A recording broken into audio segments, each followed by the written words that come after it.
Today we're going to be changing the oil in this 2017 Forester with 4,901 miles. It's going to be the first oil change. Subaru recommends changing the oil every 6,000 miles, but we're going to do it a little bit ahead of schedule. We're going to be doing the oil change on a 2.5 liter 4-cylinder naturally aspirated 2017 Forester. We're going to use the Subaru approved factory parts, which is the SAE 0W20 oil synthetic, Subaru 15208AA 15A oil filter, the 803916010 basically gasket, and then I'm also going to try out a Motive Products Power Fill fluid transfer pump to basically pump out the oil from the engine without jacking up the car going underneath of it. And we're going to go ahead and show you the procedure. So let's get started. Right, the first thing you want to do is you want to warm up the engine and make sure that it's to operating temperature so the oil gets nice and fluid, and it'll be easier to extract out once it's at the correct temperature. So we're going to go ahead and get the Motive Power Bleeder, but before we do that, I'm going to show you the oil filter, which is right here. It's a very simple place, and it's a great placement, very easy to get at it and remove it.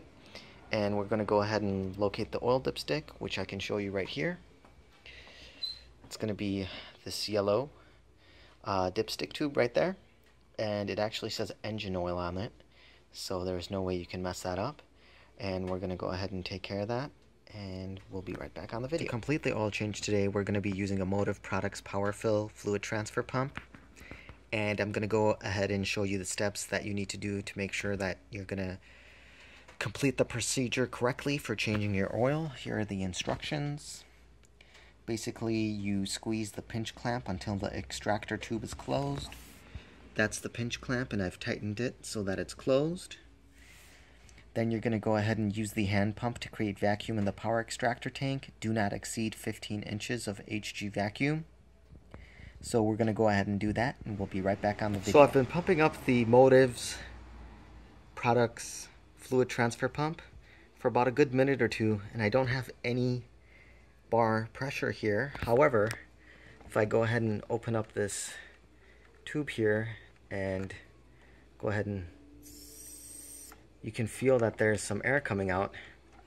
And the funny thing is, I've followed all of the instructions. That's fully clamped down. The top lid is fully closed. I've checked the tightness of that. I've checked the tightness of that. I've checked those, and I've checked that, and everything seems to be very tight. So I don't know why I'm getting any pressure, but I'm hoping that the amount of pressure built up is correct in there, and maybe I just have a faulty gauge. But we're going to go ahead and try it out now. I'm going to go ahead and insert this tube right there into the oil filter, or the oil dipstick tube, and we'll see what happens. Okay, so I'm going to go ahead and remove the oil dipstick tube and put the oil extractor tube into the dipstick. I hope this works because I don't see any pressure built up in the unit itself.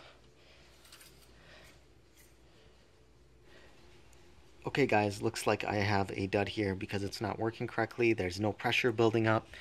Everything's tight and on there. I've checked it 3 times.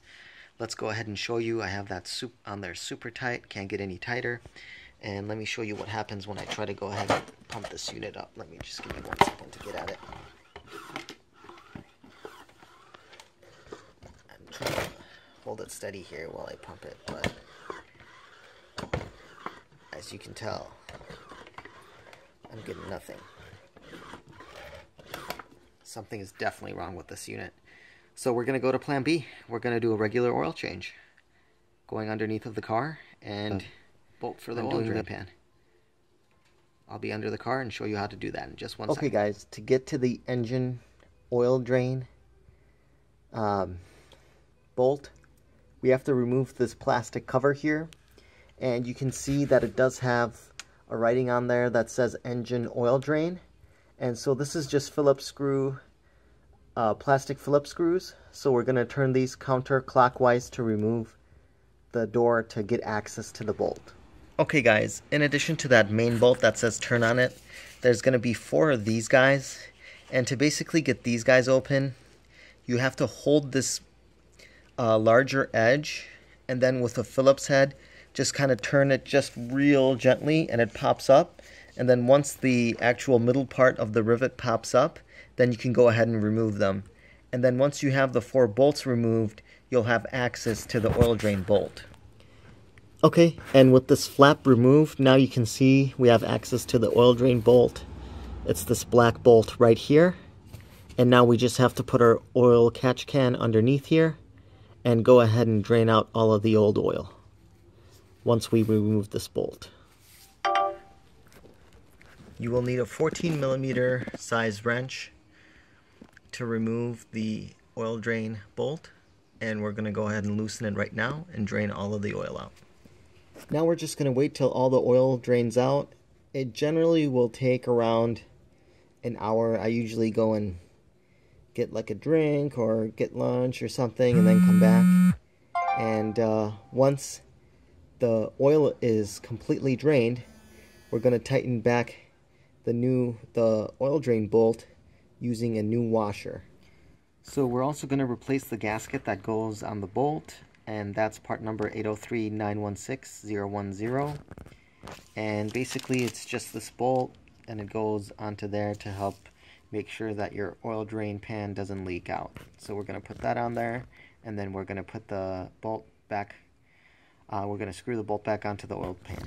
Okay guys, now we're going to be removing the oil filter, and to do that I'm going to go ahead and use this Pennzoil oil filter cap wrench that I purchased. I believe the size of the oil filter is 65mm, so this would be a good fit for me. I like using these types of removers better than just like a strap or a nylon strap or a rubber strap. I feel like it does the job. It's not hard. You don't have to like fool around with it. It just pops on there and you can get it loose. So I'm gonna go ahead and remove the oil filter. Okay, so now you can see that we're removing the oil filter with this tool. It's really simple, and basically once we get it to the point where we can loosen it with our hand, we're good to go. And that's all there is to it. Okay guys, we're gonna replace the factory oil filter with a Subaru 15208 AA15A filter. I like using factory original parts because I know they're going to fit and they're going to perform to factory standard. So it's really simple. What we're going to do is we're just going to go ahead and get a little bit of oil around this rubber perimeter, and you can see I've already oiled it. And then once we do that, we can just go ahead and place it into the oil filter housing right there. Make sure it's parallel to the threads, and we can just go ahead and tighten it down. And the nice thing about the Subaru filters is that they write engine on top of it, so you know you're putting the correct filter on. And there we go. It's installed and ready to go. The oil filter cap is right next to the oil filter. It's this yellow cap right here, and it's gonna say engine oil 0W-20 on there. And for the 2.5 liter non-turbo Forester, it's going to require 5.1 US quarts of 0W-20 synthetic oil. The manual states that you can use conventional oil if synthetic oil isn't available, but I'm going to use synthetic because that's what I purchased from the Subaru dealer. So we're going to fill this up, and we're going to periodically check the oil level using the dipstick. So this is the oil I'm using. It's Subaru synthetic 0W-20, part number S0A427V1310. It's Subaru certified motor oil, and basically I purchased 6 of these because the oil capacity is 5.1 quarts, but I probably won't use the 6th one. It'll just be if I need to top up, which I haven't had to yet. And that's it. After you've filled up the engine oil with about 5.1 quarts of oil and checked the level with the dipstick to make sure that it's correct, you're going to go ahead and drive the car and enjoy it. That's all there is to it. Pretty simple. And this was the oil change for the 2017 Subaru Forester with the non-turbocharged engine. Thank you for watching, and if this helped you out, please hit the like button. Thank you.